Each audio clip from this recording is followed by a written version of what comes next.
Man, welcome to the Unapologetic Podcast, man. We had to change the name, so now we're the Unapologetic Podcast. So and I'm Mr. Born Winner. We're not smoking and joking no more? No. I must see you, Benny. I must have missed She gave him the head. She gave him the head. I thought we were still smoking and joking. How dare you? How dare you? This how he started. This how he come back after a month. A month of Sundays since we seen Benny. It's been a month of Sundays. I went on a hiatus. Did you get bullied in Atlanta about that smoking and joking? No. I just went on a little drug binge. Now I'm back. No, I'm just joking. No, I didn't. Okay, this is what happened. I missed you, Kirk Franklin. Kirk Franklin. This is what happened. I just want us to be the most organic, up and coming podcast there is. I don't want nobody to say, "Oh, they took that from us. They stole that from us." So I want us to be as original as possible. So one of my friends that's part of the Dungeon family had a Smoking and Joking podcast for years. So one of my boys had inboxed me and was like, "Yo, man, you know, y'all have the same name they have. Maybe y'all should change it." So that's when I came to y'all and said, "What do y'all think? Do y'all think we should change it or not?" Well, that's definitely not how you came to us, but it doesn't even matter at this point. Will, is there any new business? Hey, Will, reintroduce yourself. I'm sorry. I'm Mr. Born Winner, man. We're now the Unapologetic Podcast. We were on break because I refused to record another episode bald. You know what I'm saying? So I was like, we're not going back live until I grow some hair. Fuck it. And it looks wonderful. It really come in nice. Like, yeah, we William got hair now. Y'all like my piece? Man. Yeah, William back with hair. Jarreau is coveting over there. I can already see. Like, man, when I first seen it, I was like, man, this nigga could just grow hair and shit. Like, I thought this nigga was bald. I was bald by force. I'm not bald. That's me. You know me. I don't got no choice. You know what I'm saying? It's over for me. This nigga William a chia pet. That nigga just fall off, come back. It's been over. Pour a little water. My shit. It's been over for me since I was like 25 or some You shit. lying. Yeah, it was over early. Yeah, it started going back in like when I was 17, my senior year. It started going back. I was like, But you know, nowadays they got the male the male extensions or whatever. They do it from the they inside. Definitely have the male They lace do front. that microscopic something. And it's only like $600. Look, you already been That's not doing okay. the research just in case. Just in case. that's not okay. You're doing the recon. Wait a minute. Just in As case. the lady on this show, can I ask, is that okay? I don't think that's okay. I just feel like if you're gonna have a lace front, I feel like you should kind of let me know up front. Like, don't meet me for a date on a Friday, with a full head of hair, and then pull up to me on the following Wednesday with the ceiling missing. Like, right. I just need it to make sense. Like, don't Hey, do y'all no about to have drastic. sex. You take off your wig. He take off his wig. Like, he's so damn comfortable. He ain't never got to worry about me taking off no wig. Y'all see it. Like, Y'all listen, see it? if you find out instead of him telling you, Then you he'll never tell gonna me, look at him the absolutely same, not, right? Because, like, what else are you lying about? You can't be trusted, bro. You can't be trusted.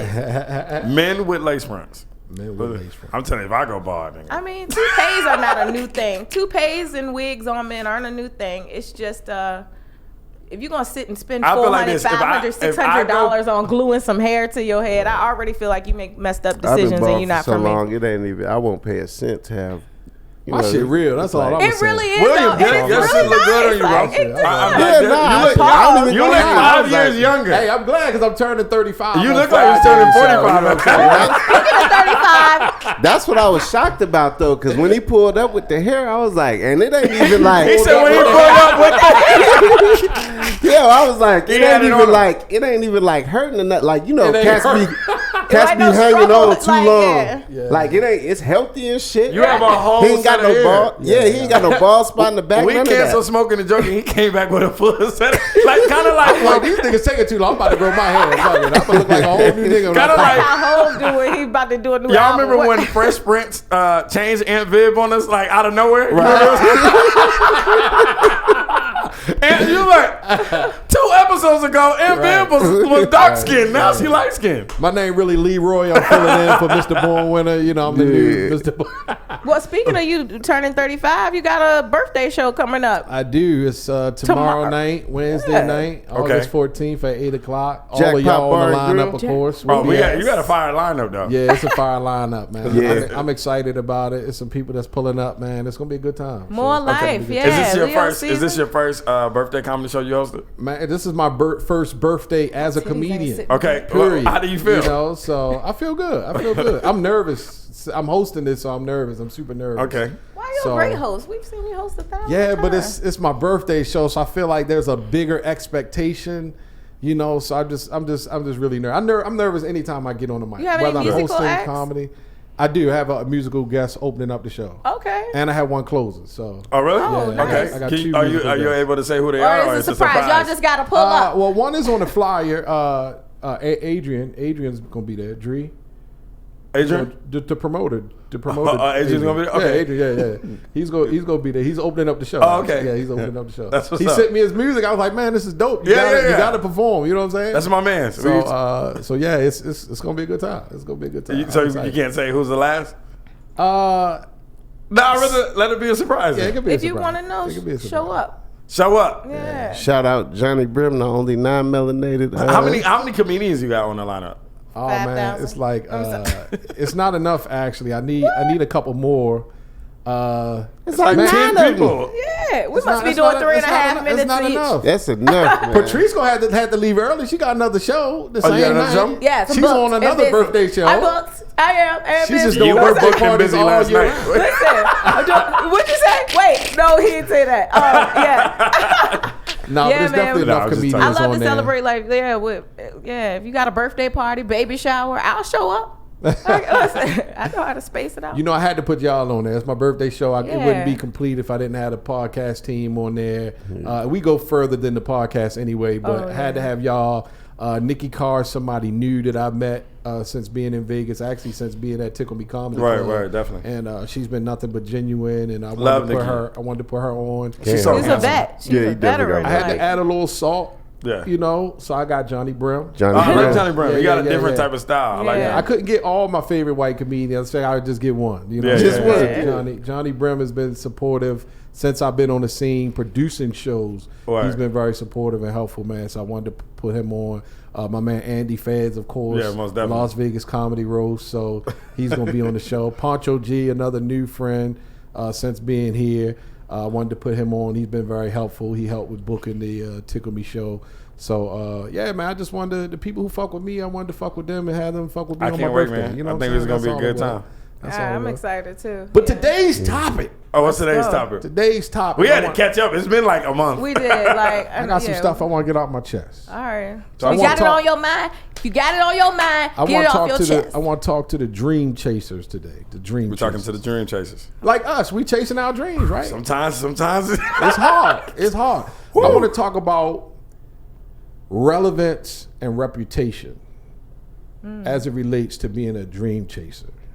Like, how do you feel, or what do you feel like you have to do in order to become relevant as a dream chaser? And I ain't just talking about as an artist, whether you're a business owner, you know, if you're online listening to this, like, start thinking about, like, what are the things that you find yourself having to do to become relevant in your brand or your business? And how is it working for you? And I'll go first, just so we not put on the spot, right? So, like, of course, as an entertainer, it's very important to always have content, especially Okay. for your social media following. Everybody, I feel like nowadays, have to build a social media following.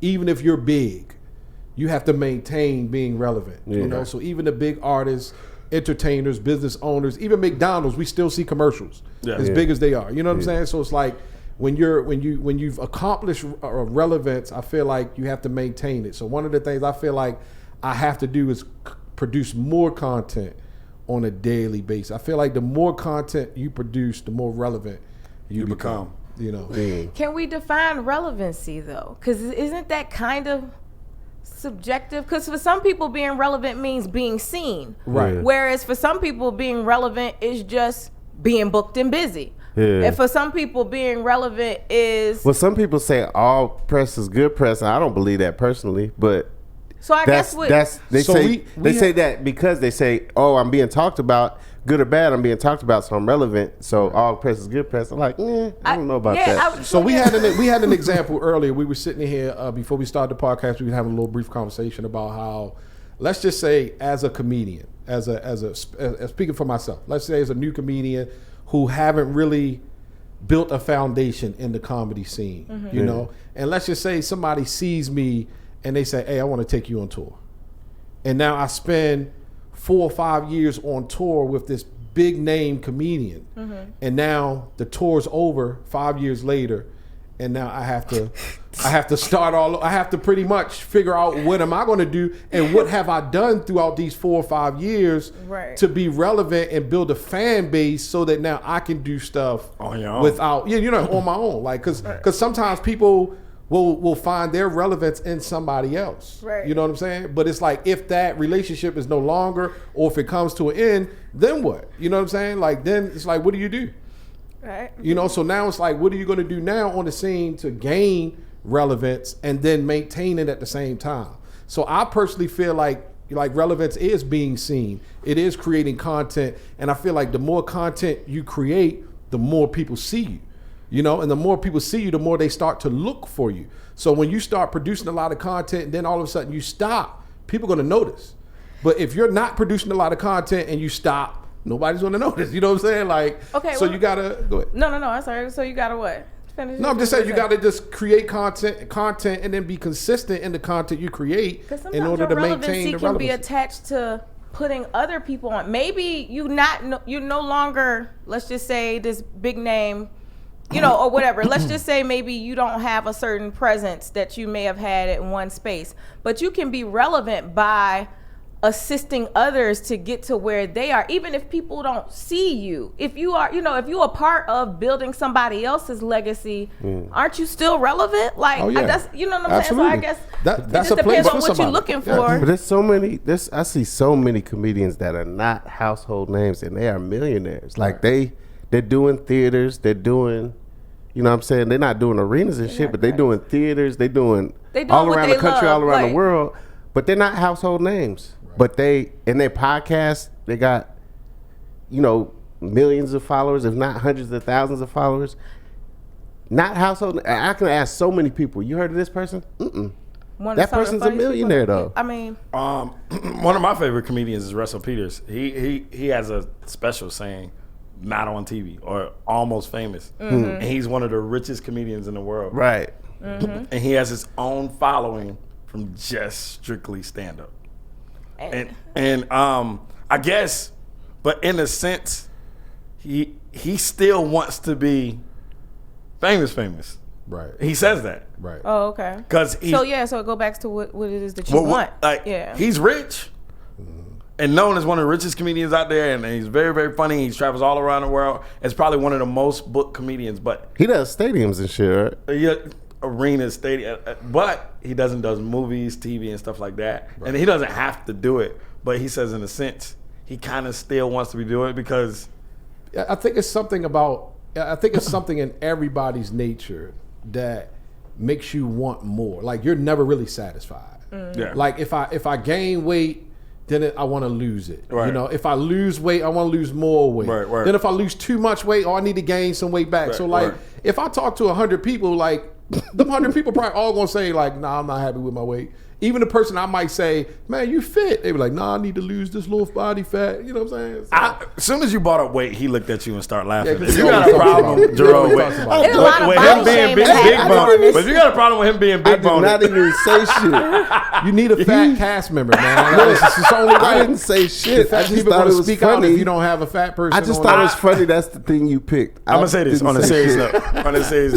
That is funny that you picked that. You shouldn't have had Jack in the Box earlier. You should have had a salad. Jack in the Box. Why are you telling that man's business? No, I will say this. I understand what Patrice is saying. I understand what Patrice is saying. What's your definitions of relevance?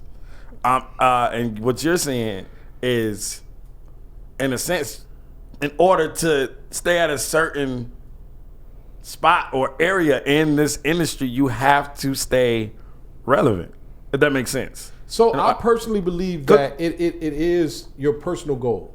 So it has to be something that you want to do. So relevance is based on like what I want to accomplish, what you want to accomplish. Like your relevance is going to be different from mine. Jarreau's going to be different. Yours is going to be different. Everybody's definition or idea of what they want to accomplish as far as creating relevancy is going to be different, you know, because everybody's goals is different, you know. So it just depends on what you're trying to accomplish. What depends on like what you should do. But I personally feel like social media gives us an outlet of free marketing. Free market. I'm with you. 100%. You know what I'm saying? So like back in the day, take all those comedians y'all named that's doing big, that's millionaires, stuff like that, who hit the scene before social media existed. You know what I'm saying? Who hit the scene when stand-up was stand-up, people went out and bought tickets to go to a live comedy show. You know, and now they can laugh all day long on social media. They don't even have to go to a show. They can watch stand-up from social media now. They putting clips on social media. Like, so now it's like, how do we get the people to know who we are that don't know who we are without getting on TV? Because TV is a reach. You know what I'm saying? But it's like we have things at our fingertips. TV dying out on some it is. on the real. Like, everything is streaming now. The next 5 years, everything is going to be streaming. Everything is. That's why Netflix, comedians. I'm not saying everything should be Netflix, but Hulu, Netflix, music, everything is going to stream. Amazon, everything is going to streaming.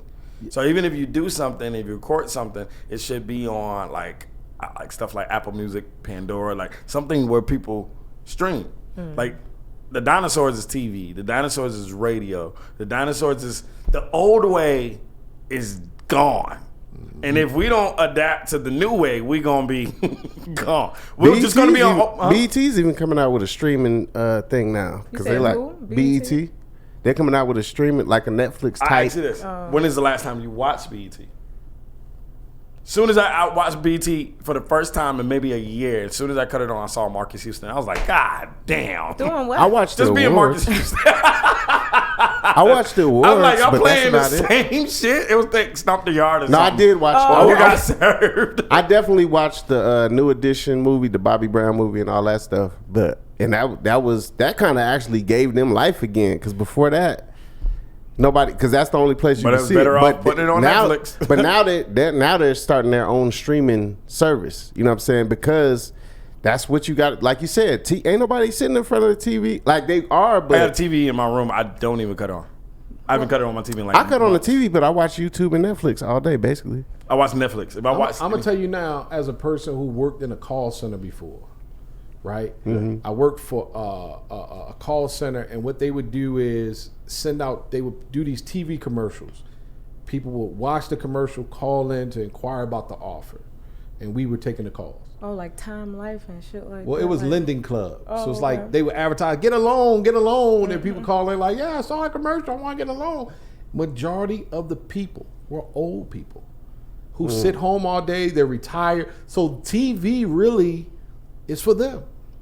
You Same know, people like, that take taxis like and millennials, you know, a lot of the younger generation, like they're not watching TV, but the older generation is. So it's like, and this comes back to relevance, like is TV a goal? Because if it is, that's going to give you a certain group of following that social media won't give you. Because the people who watching TV aren't even on social media. Like these older people aren't on social media. So like, how do we gain them as fans? How do you be relevant enough to have TV? TV. How do you be relevant enough to have TV and social media? I think it's just about content. So like, the more content you produce, the more eyeballs that starts to check you out. So like, think about it like this. If I produce a skit every day and I put it on social media, eventually I'm gonna have enough skits on my page where if somebody see me for the first time, they're gonna be able to go to my page and be entertained for a few minutes, at least, or a few hours, you know, depending on how much content is there. You know, so you figure if you producing that kind of content, people feel like, oh, I can go to this page and just watch and get entertained and share this video because I like it, share that video because I like it. Now they're introducing me to people I don't even know. You know what I'm saying? Yeah. And then let's just say YouTube, you start producing YouTube traffic and content. Now you're getting fans and followers from YouTube. Now you're getting people who produce TV shows that's tuning in on YouTube to see who's going to be the next person, who's going to be the next success story we can sell. You know, and they're looking for that. They're looking to see who has it, who's marketable, who's not, who has a buzz already. And because the reality is, if I can get 100,000 fans on social media, 100,000 subscribers on YouTube, guess what? Somebody's going to want to advertise to my 100,000 people. So guess what? That's when deals and offers start to come into play. Because now they're like, man, we can get him. We're going to automatically get his 100,000 followers that he got. In Atlanta, I auditioned for this TV show, and there was like, we think you're talented. You have what we're looking for, but your following can't do nothing for us. Yeah, exactly. And that's what they're looking for. I had y'all know I do Uber, so I had a passenger in my car a few weeks ago. He was a Netflix actor. He was an actor in his first Netflix movie, and he told me that he's working with an agency. He told me to go check out the movie. I haven't checked it out yet. I still got to do that. But he was telling me, he was like, man, my agency is being hard on me about creating social media content. They want me to build my following up. And I was just like, wow, really? He was like, yeah, they pretty much pressing me. I get emails on a regular basis like, hey, you need to work on this, need to work on that.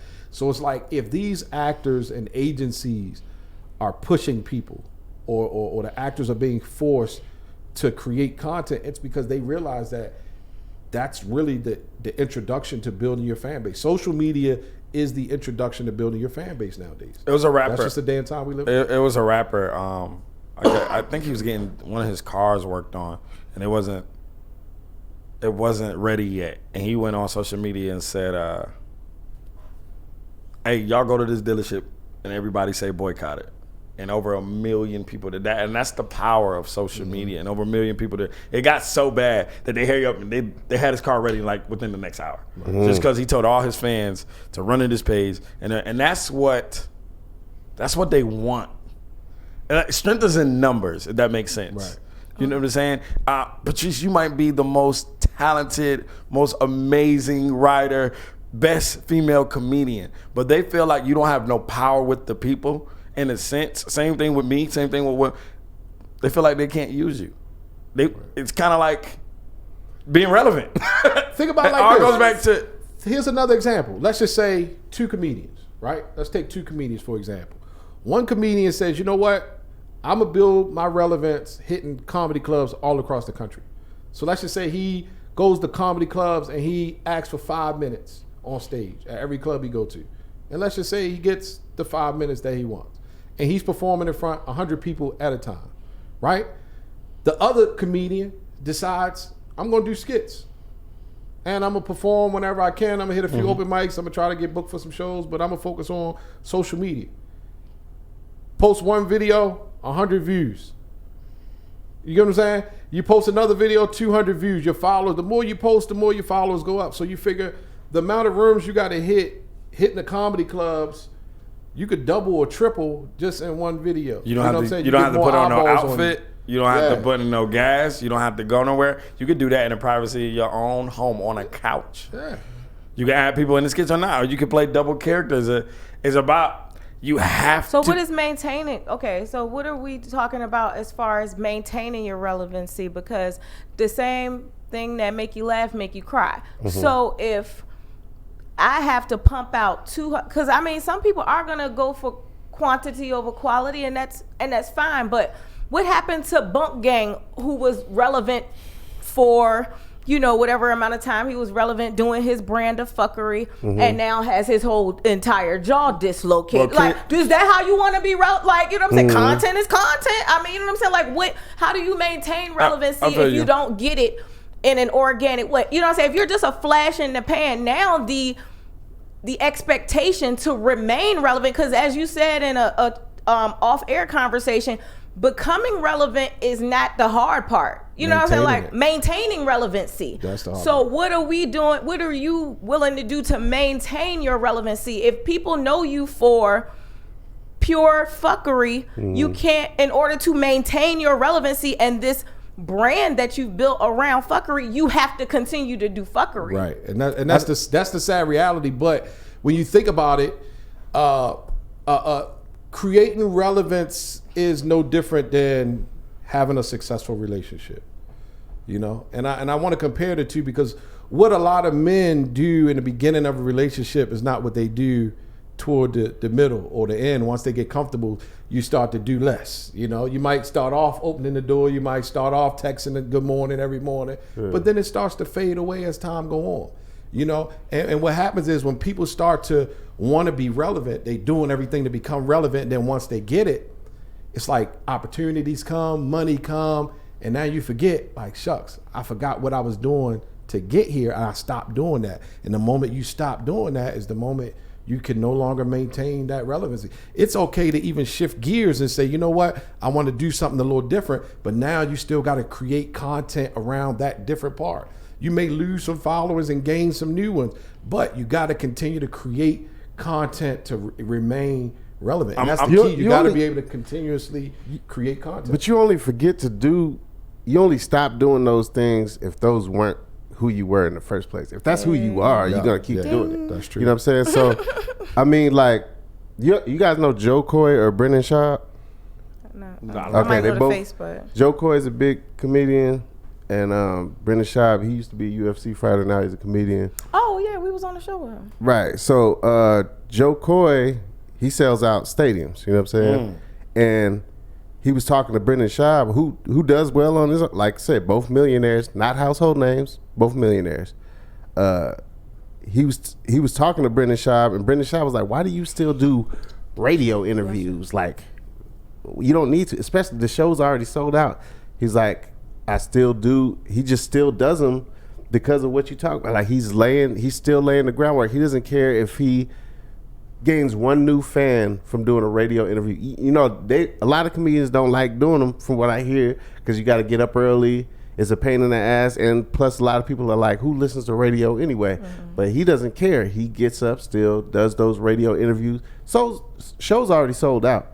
He still does the radio interviews, and I seen him like schooling Brendan Schaub on that, and he was like, man, I'm gonna go back to do, because he stopped doing them. He's like, I don't need to do them anymore. I'm already sold out.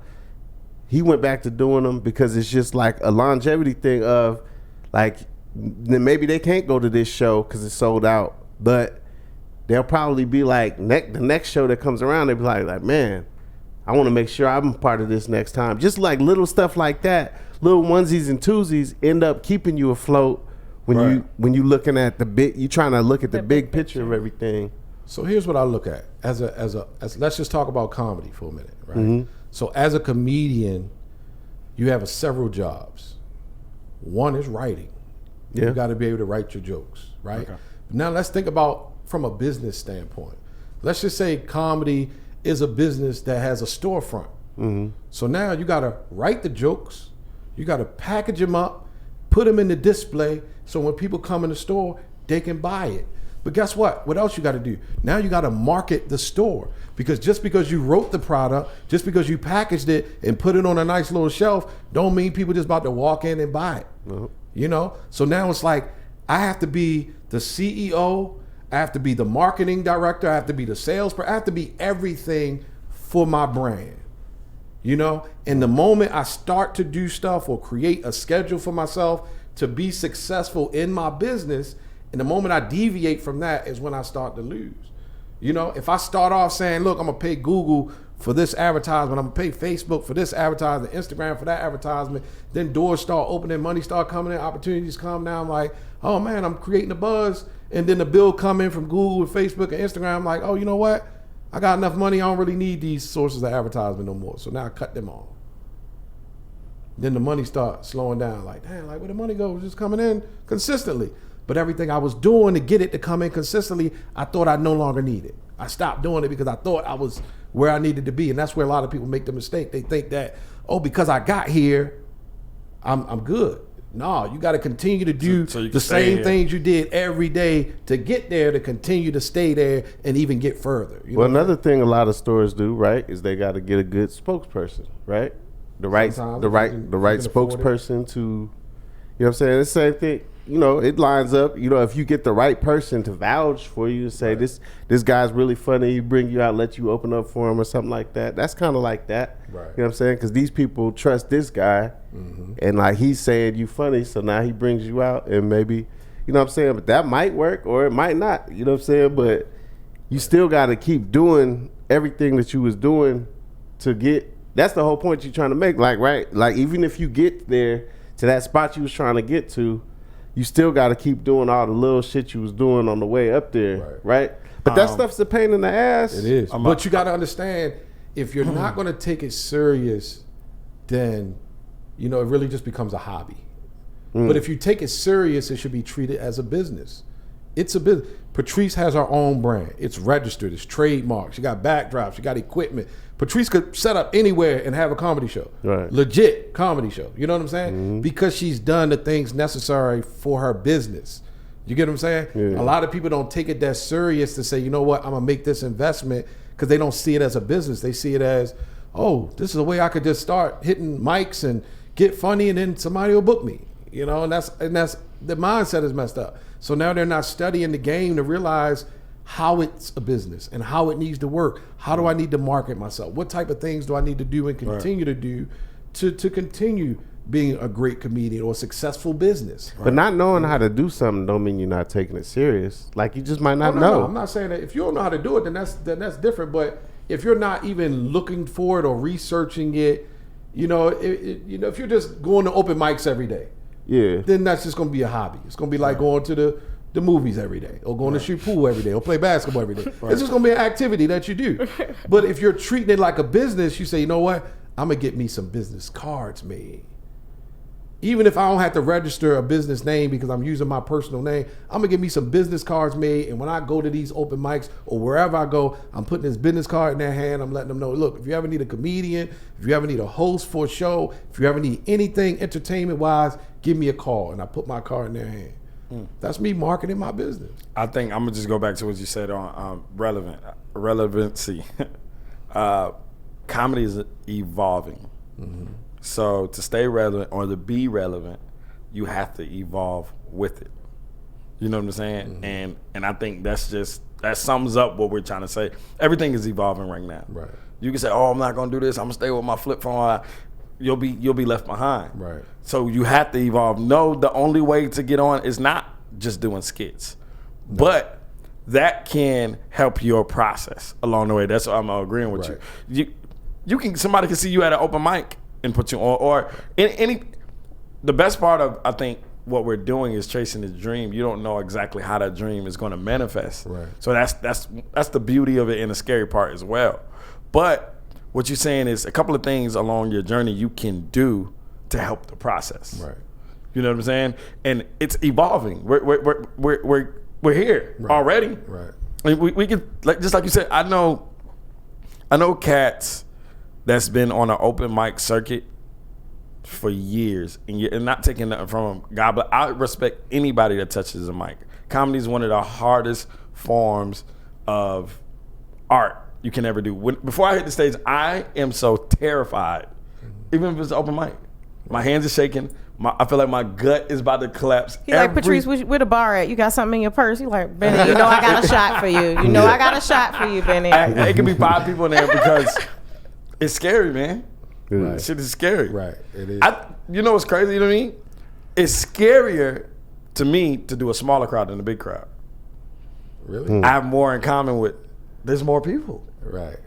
Sometimes when you do a big crowd, even if everybody's not laughing, some people laughing to give you confidence. Right. When nobody's laughing, that's where the confidence dies. Right. So with 5 people, you're not going to hear thunderous laughter. Right. You know what I'm saying? You might, just say you do a crowd and it's 200 people and you say one joke and 70 people laugh. With every laughter comes confidence. You ever seen that? And you're just building yourself up and you're getting there. It comes confident. With a bigger crowd, to me, it's easy because there's more people to relate to. Right. There's more people that you can, say. So if you say a homeless joke about saying, maybe they might not get it, but the people here get it, or the people in the back get it. Or when it's a small, intimate crowd, and you rocking that crowd, to me, I can't speak for everybody. That's when you know you're good at what you do. I think the main thing my only takeaway is that I'm just not willing to be a part of a culture or a part of the culture that says that people are washed. You will hear somebody say, Eddie Murphy is washed.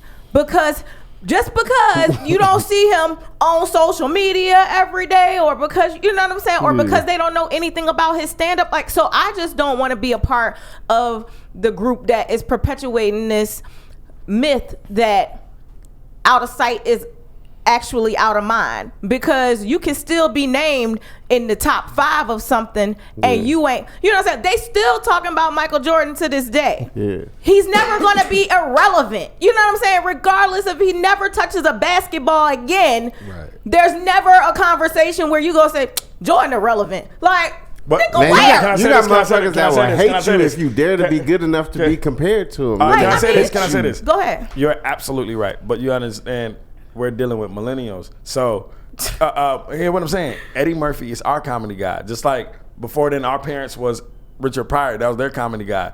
Kids growing up today, it might be Kevin Hart. It might be Duval. It might be Michael Blackson. What I'm saying is, for a motherfucker to say Eddie Murphy is washed, he knows nothing about history.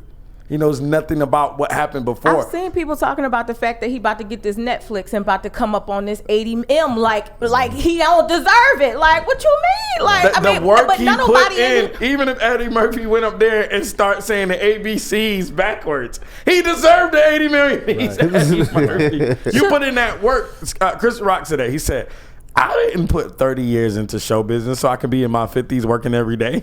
Right. And that's the thing. Like, you don't want to do the same thing every day. So like then it becomes, so a part of maintaining relevance comes, what am I going to do to prepare a retirement plan? Yeah. Because just like with any business, you got to think, okay, am I building my business up to eventually sell it?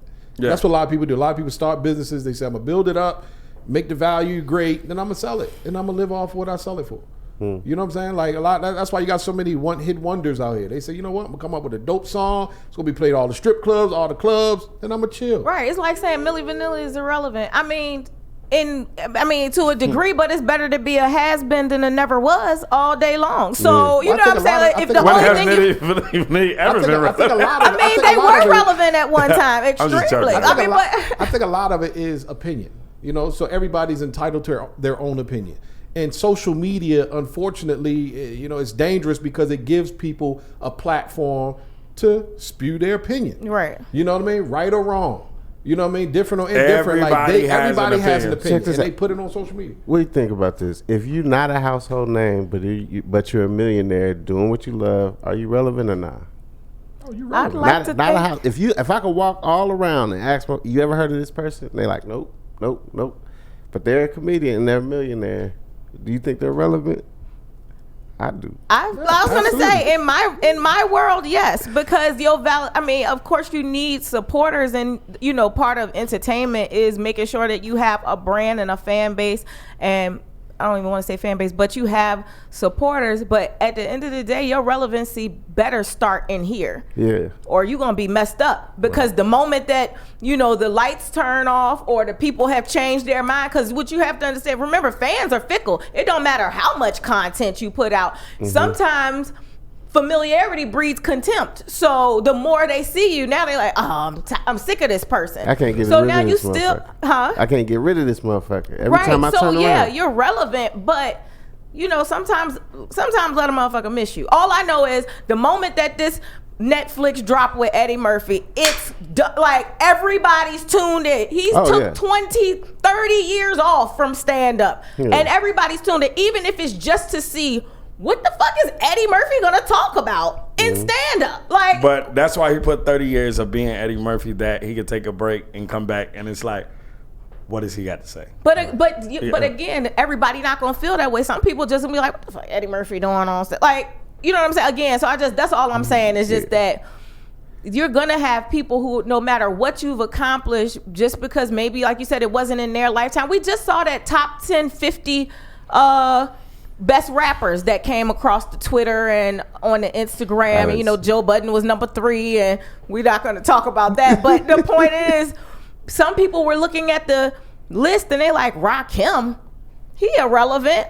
Like, you know what I'm saying? And that's not even about it being an old head. It's just understanding that you don't get to a Blueface without a Lil Wayne. You can't say Wayne is washed just because he's not pumping out a single. You don't hear a single of his every 10 minutes on the radio that you don't listen to anyway. Blueface don't even got a single out. I don't know. I just saw that fool on something, so I was just using his name. Everybody burped something. to be where we at now. And where we at now with relevancy is the comedy, entertainment, everything is evolving into everything digital.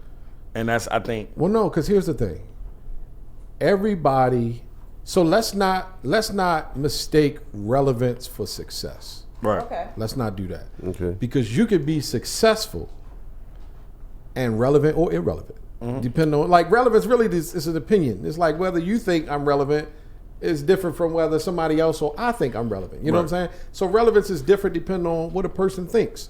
However, when you look at a business, right, you may think a business is relevant because you hear them on commercials, like O'Reilly's Auto Parts.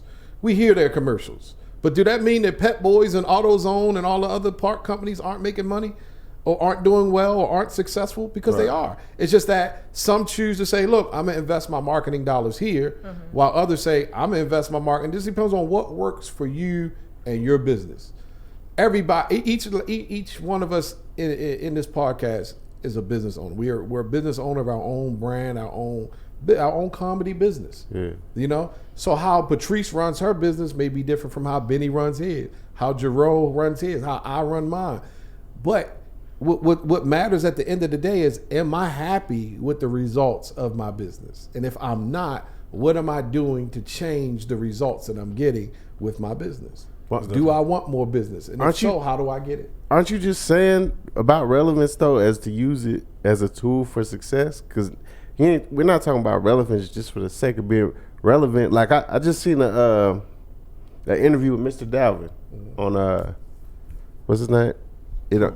I just seen an interview with Mr. Dalvin, and he was talking about... The dude from Jodeci, producer. From Jodeci, okay. Yeah. And he was talking about when they was, like, popping, and Snoop and them was popping at the same time. Like, they was neck and neck in record sales, but Snoop and them had all this money, and they was broke.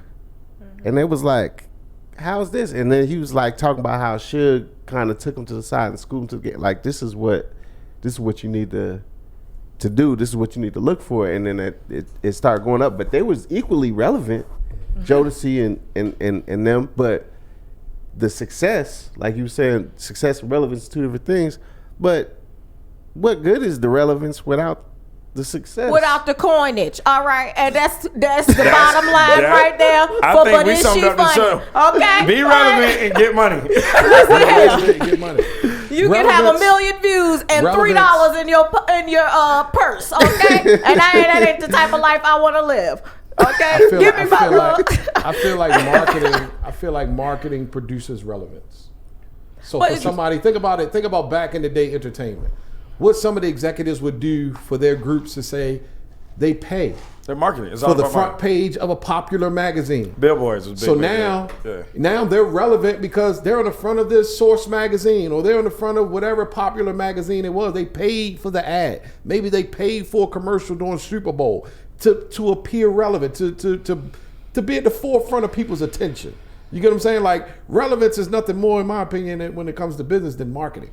Marketing and relevance goes side by side. It's like, what are you doing to market yourself? Because your marketing is what makes you relevant. Your marketing lets people know you exist. Nobody, if I open up a candy store and I put it on the corner and I sit and wait for people to come and nobody never buy candy, do that mean I'm not going to be successful?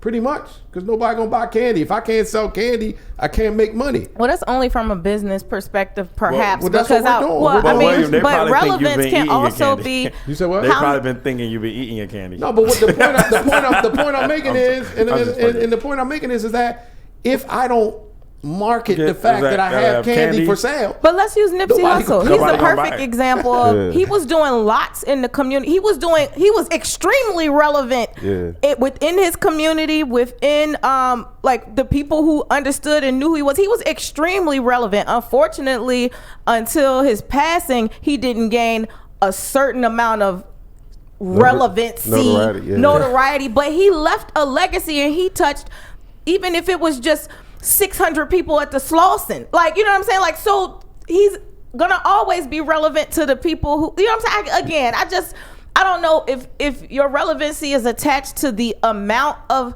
people who at some point admired you, or just what you actually planted, like what you actually left with people, that makes you relevant. It's some people who are doing great things within the community, within entertainment, who are never going to be household names, but their impact on individual lives do not make them any less relevant because we never heard of. You know what I'm saying? Like, that's just my. I agree with you 100%. On that, it's something biblical that says in the Bible. That used to be my dad's favorite scripture. He used to always say, "A prophet gets no honor in his own home." Yep. And in a sense of it is with Nipsey, the community seen what he was doing, but if the world embraced it, the magnitude of what he was trying to do would have been bigger and better. And there's a lot of times we don't just want the relevancy. I'm saying it wrong. Why? Why you say that? Just because for popularity, it's the lives you can change. So imagine if Nipsey Hussle was on that Tupac level, or that superstar level. Think about, he's changed a lot of people's lives, 600 people, but imagine he changed 6 million people. Well, if you change 6 million lives as a result of your death, are you happy with being relevant in death and not in life? I'm not saying he didn't get it, but it's just at the time when he was doing what he was doing, if people would have just gave him the, you know what I mean? But what I'm saying, if you are more relevant in death than you were in life based on, numbers or what, now everybody's got a marathon, the marathon continues. Like, does that mean that now he's... When you're relevant in death, it means you were relevant in life. Okay. I agree with You you. know what I'm saying? Because like nobody, so when the world takes note of you when you die, that means you had an impact while you were living. While you was living. You know what I mean? Or else ain't nobody gonna have nothing to talk about.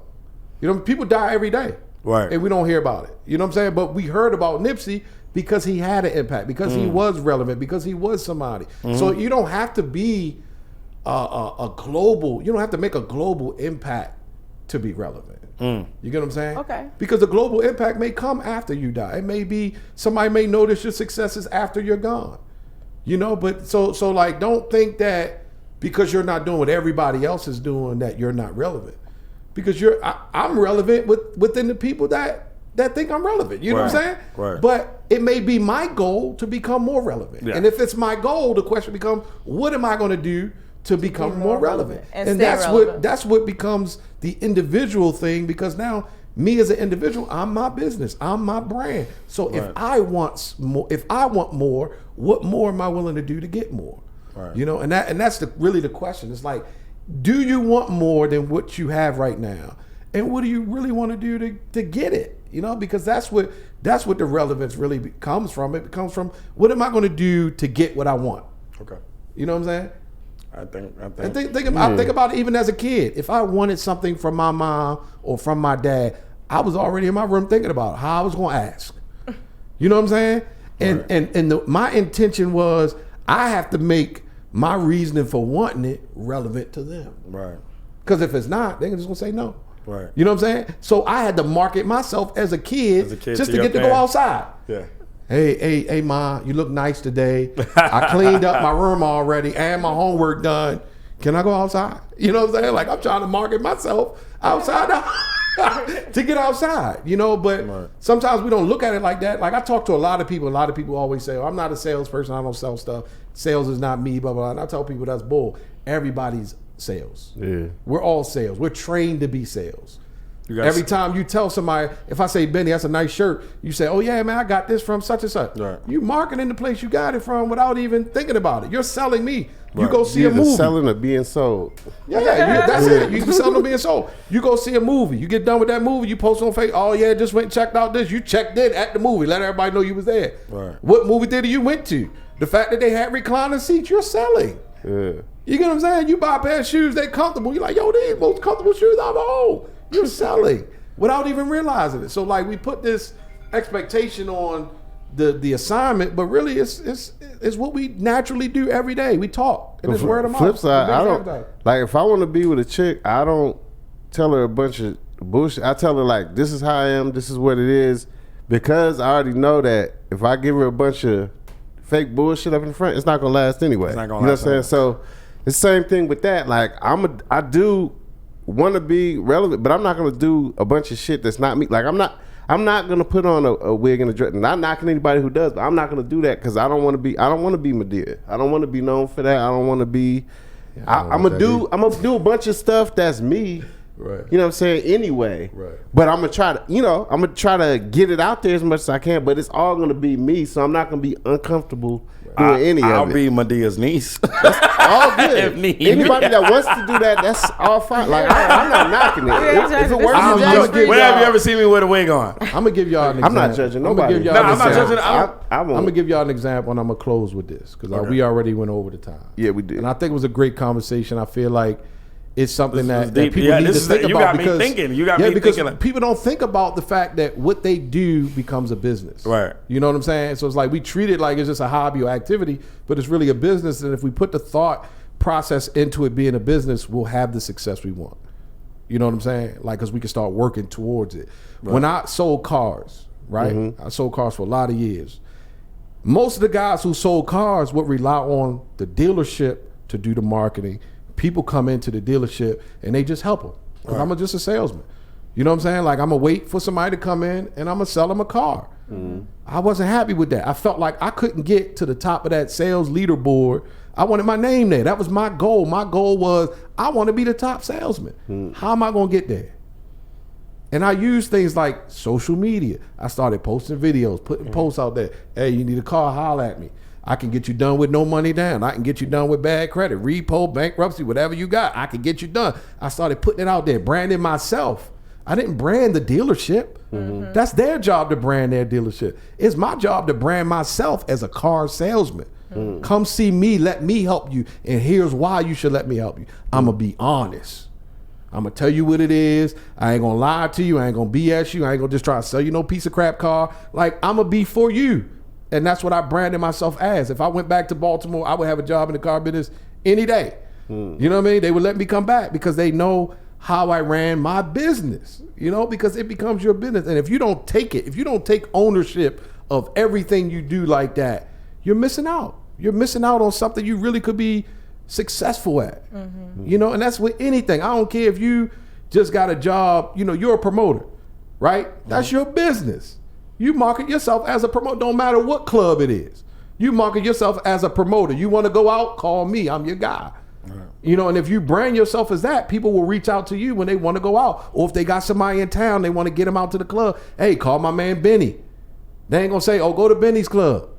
You know, no, forget the club, call me. You want a good time, a section, table, call me. Right. Same thing for with all of us. Hey, you need a comedian, you need a host, you got something coming out, call me. That's because that's what you're branding yourself as. Right. But a lot of people don't look at it like that. So I think it's important to put that out there to let people know no matter what you do, even if you don't look at it as a business, you got to look at it as a business. Everything you do becomes a business, and there's parts to running a business. And you got to know that if you're by yourself, you're responsible for every part of that business. The production, the marketing, the sales, the follow-up, everything is your responsibility until you get to the point where you can hire somebody to take some of those responsibilities away.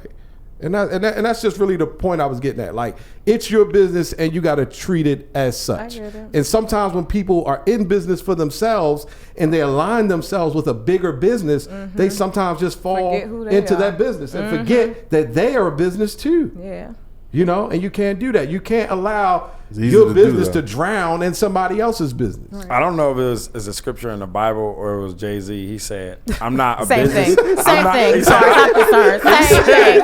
I'm not a businessman. I'm a businessman. Oh, it's Jay-Z. That's definitely Jay-Z. In conclusion. Final words, anybody? Man, check out my man. First of all, we want to say happy birthday to the big homie. And come say it tomorrow at the Jackpot. Hey, man, we appreciate everything you do for the community. And listen, man, from the bottom of my heart, I hope everything you want, heart, desire, that God grant that for you, for real, man. I feel like all the work you putting in ain't in vain. So you got to go through something to get something. Right. Did Jay-Z say that too, or was it Paul? It was one. that was actually Betty Wright. Okay, in order to no pain, no gain. Listen, I am the architect over here when it comes. Like I'm the person that's gonna keep track of all the minutes when it comes to like lyrics and stuff like that. If it's music related, I can pull it out the archives.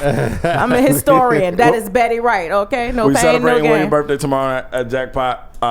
Amazing showdown. Benny Pitts, aka Lil Nasty, aka Lil Daddy, aka father to the unborn child. Go ahead, Jerome. Jarreau 702. Probably. I think Benny Pitts probably be my next guest on Barstool podcast we with were Jarreau. supposed to be doing that. We definitely got to never get did that going. No.